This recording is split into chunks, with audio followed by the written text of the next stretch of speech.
Donc va aborder le deuxième thème qui est l'exploitation et la modernisation de cette station.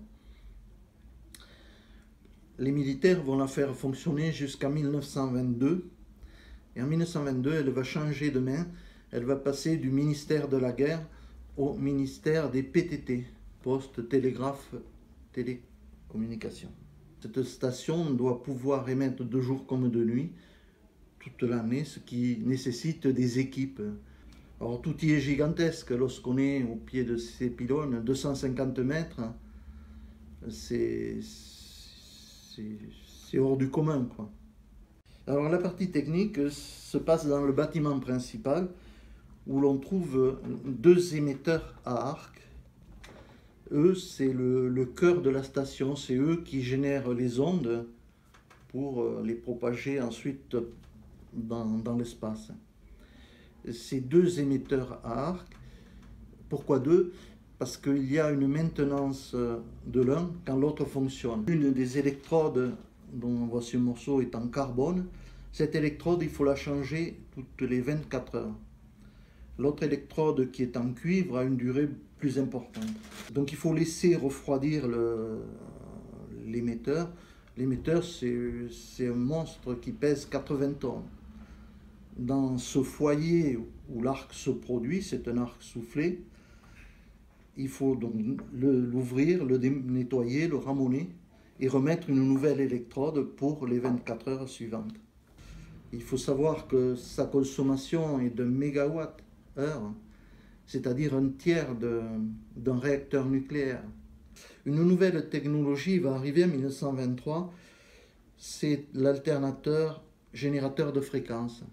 Cet alternateur a un gros avantage, c'est qu'il ne consomme plus que la moitié de l'énergie pour une même émission.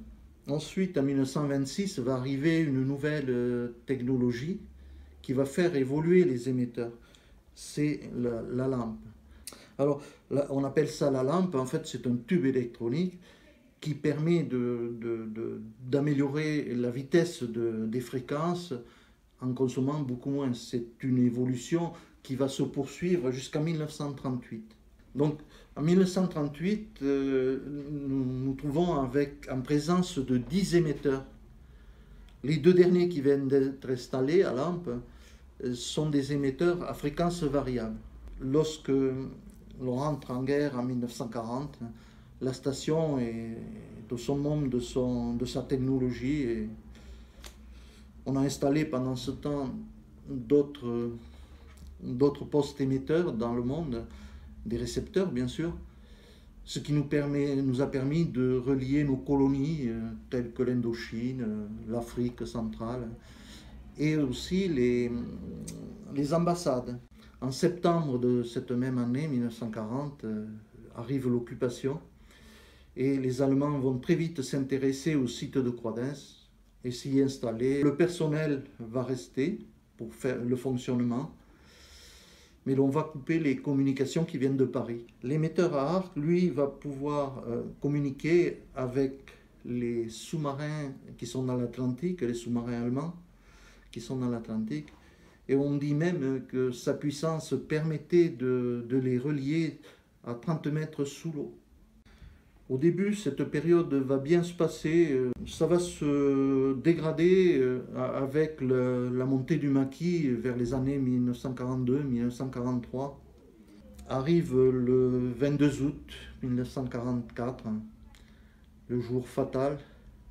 Très tôt ce matin-là, venu de Bordeaux, une équipe d'artificiers prend possession des lieux à Croix-d'Ains. Le personnel est évacué.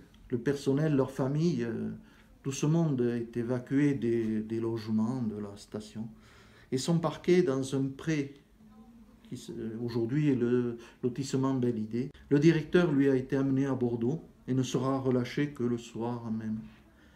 Donc, en début d'après-midi de ce 22 août 1944, se succèdent des explosions.